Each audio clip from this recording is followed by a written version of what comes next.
So hello SBWB gang seniors, physics के most important question की series का दूसरा दिन है, यानी कि फिजिक्स का दूसरा चैप्टर जो कि होने वाला है मैकेनिकल प्रॉपर्टीज ऑफ फ्लूइड के most important question, most repeated question. और एक प्रकार से ये हीरा वीडियो होने वाला है। अगर स्टूडेंट्स आपके कंसेप्ट्स आपने कर लिए हैं और चैप्टर को अच्छे से समझ लिया है तो सीधा सीधा जंप कर लेना है इन पर्टिकुलर क्वेश्चंस पे, क्योंकि भैया ने इस पर्टिकुलर सेशन में ये जो क्वेश्चंस मैं दे रहा हूं ये बेस्ड है आपके PYQs पे, आपके क्वेश्चन आंसर्स पे और बहुत सारे सॉल्व एग्जांपल्स पे, जो कि आपके बोर्ड एग्जामिनेशन के लिहाज से बहुत ज्यादा इंपॉर्टेंट होंगे। हेलो, इधर देख नमूने। अभी आप बोलोगे भैया क्या यही क्वेश्चंस हमारे बोर्ड एग्जामिनेशन में आएंगे? मैं वापस एक बार डिस्क्लेमर दे दूं। हेलो भाई, सुन ले अच्छे से, ये बस मोस्ट इंपॉर्टेंट क्वेश्चन है, यही पेपर में आएंगे, ये मैं गारंटी बिल्कुल भी नहीं दे रहा हूं। इन्हीं टाइप के क्वेश्चंस आ सकते हैं क्या भैया? तो हाँ, इसका गारंटी मैं दे सकता हूं।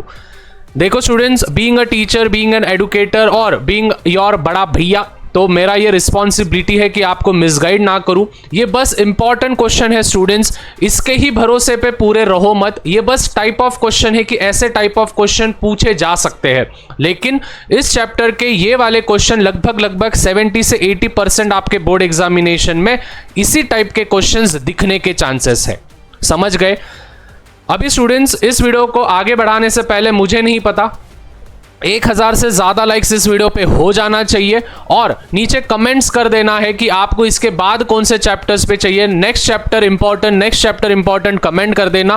पूरे के पूरे 16 चैप्टर्स के वीडियोस में बना रहा हूं, तो आपका सपोर्ट बहुत अनिवार्य है। प्लीज भैया के लिए कमेंट कर देना है। एट द सेम वे, अगर भाई तूने सब्सक्राइब नहीं किया तो मैं पहले ही बोल रहा हूं, फिजिक्स का पेपर अच्छा नहीं जाएगा। 2 लाख सब्सक्राइबर्स की हमको फैमिली कंप्लीट करनी है। नीचे सब्सक्राइब कर दे, मजाक कर रहा था वैसे, लेकिन कर दो यार सब्सक्राइब।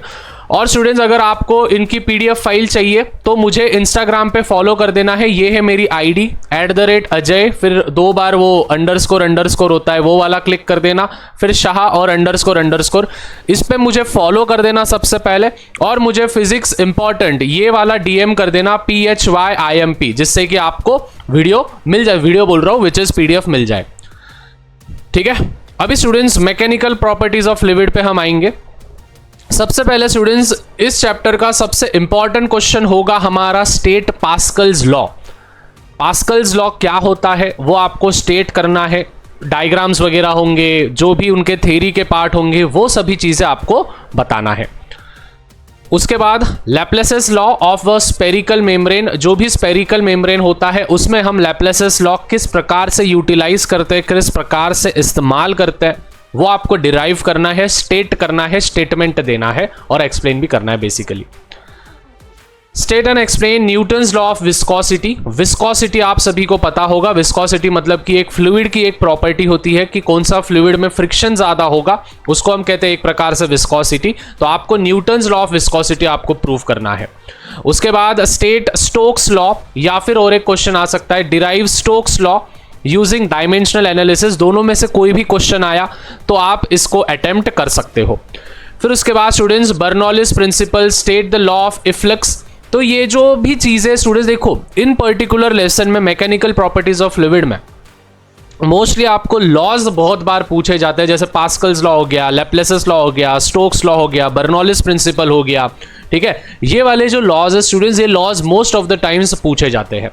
7th वाला question, derive an expression for pressure exerted by liquid column. Liquid column जो है वो प्रेशर कैसे एक्सर्ट करता है उसके बारे में आपको डेरिवेशन लिखना है। ज्यादा क्वेश्चंस नहीं है स्टूडेंट्स, मैंने जैसे बोला, देखो इन पर्टिकुलर क्वेश्चंस पे आप कैसे जाओगे, पहले आप स्टूडेंट्स ढंग से कंसेप्ट अच्छे से समझ लो। अभी कंसेप्ट समझने के बाद स्टूडेंट्स इसका वन शॉट भी देख लो। ठीक है, सपोज फॉर एग्जांपल आपने डिटेल लेक्चर्स देख लिया, डिटेल लेक्चर देखने के बाद वापस से वन शॉट देख लो। वन शॉट देखने के बाद स्टूडेंट्स आप क्या कर सकते हो, सीधा सीधा मैंने जो इंपॉर्टेंट क्वेश्चंस दिए वो इंपॉर्टेंट क्वेश्चंस पे आ जाओ। इंपॉर्टेंट क्वेश्चंस पे आने के बाद स्टूडेंट्स उसको एक सेपरेट नोटबुक में, ठीक है, रीड करो एंड राइट करो। ठीक है, क्वेश्चन एंड आंसर्स लिख के निकालो। डेरिवेशंस की 2 से 3 बार प्रैक्टिस करो, 2 to 3 टाइम्स प्रैक्टिस करो। फिर मैं बोल सकता हूं कि हाँ भाई तुम बोर्ड एग्जामिनेशन के लिए तैयार हो, फिजिक्स के पेपर के लिए। अगर स्टूडेंट्स इनमें से कोई भी एक स्टेप भी आपने ये कर दिया तो जाहिर सी बात है नहीं होने वाला है, क्योंकि स्टूडेंट्स ये 10th जैसा नहीं है कि हो जाएगा। ठीक है, 10th में आपको भी पता है लास्ट के 2 महीने में भी कर लिए तो हो जाता था, बट यहाँ पे नहीं होने वाला है। समझ रहे हो मेरी जान? ओके, 8 वाला क्वेश्चन, हर चैप्टर के 10 से 15 क्वेश्चन ही मैं दूंगा आप सभी को। ठीक है, अभी इसमें जैसे 11 है, पिछले पहले चैप्टर में रोटेशनल डायनामिक्स में हमारे 15 से 20 थे कुछ, यहाँ पे अभी 11 है क्योंकि इस चैप्टर को थोड़ा सा कम वेटेज है as compare to about. Derive करना है रिलेशन बिटवीन सरफेस टेंशन और surface energy per unit area, या फिर इसी को कैसे लिखा जाएगा देखो, which is show surface tension of a liquid in numerically equal to the surface energy per unit area. मतलब कि एक ही क्वेश्चन है लेकिन उस क्वेश्चन को कैसे घुमाया है वो आपको समझा रहा हूं मैं यहाँ पे। तो स्टूडेंट्स प्लीज अंडरस्टैंड करना, जो भी चीजें मैं बता रहा हूं प्लीज इसको सोच समझ के। हेलो, इधर देख ले। Derive an expression for excess pressure inside a liquid drop, और जिसको ही हम लैप्लेसेस लॉ कहते हैं स्पेरिकल मेम्ब्रेन में। तो भाई बोर्ड एग्जामिनेशन में अगर लैप्लेस लॉ सीधा सीधा नहीं आया, उसके जगह पे आ गया एक्सप्रेशन बताओ excess pressure inside a liquid drop, तो समझ जाना है भाई वो लैप्लेसेस लॉ के बारे में बात हो रही है स्पेरिकल मेम्ब्रेन के।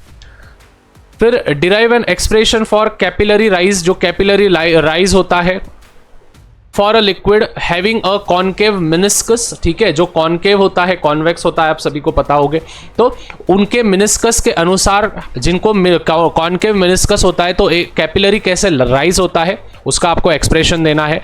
And the last will be obtain an expression for conservation of mass starting from the equation of continuity। ठीक है, starting from the equation of continuity। तो स्टूडेंट्स आई होप सभी चीजें आपको क्लियर है। ये जो है ये पूरे के पूरे थ्योरी के क्वेश्चन है जो कि मैंने दिए हैं। आने वाले समय में बोर्ड एग्जामिनेशन के टाइम पे न्यूमेरिकल्स पे भी क्वेश्चन आएंगे। पहले थ्योरी के निपटा लो, ठीक है, पहले थ्योरी के निपटा लो। अगर आप थ्योरी का भी निपटा रहे हो तो 70 में से लगभग आप 45 मार्क्स प्लस आप थ्योरी के दम पे गिरा सकते हो। ठीक है, तो इसीलिए बोल रहा हूं कि भाई पहले थ्योरी अच्छे से कर लो। न्यूमेरिकल जो जो वेटेज वाले चैप्टर होंगे उनके न्यूमेरिकल में लास्ट में दे दूंगा आपको, भैया पे भरोसा रखना। ठीक है, मैं वापस एक बार बोल रहा हूं स्टूडेंट्स, यही पेपर में आएंगे, ये बिल्कुल भी गारंटी नहीं है। इन्हीं टाइप के क्वेश्चंस आ सकते हैं, ये बस इंपॉर्टेंट क्वेश्चंस है। ठीक है, पूरा की पूरा भरोसा रखे जाना नहीं। तो I hope students this was it. Thank you so much for watching. जाते जाते पहला वीडियो देख के जाओ, क्लिक करो।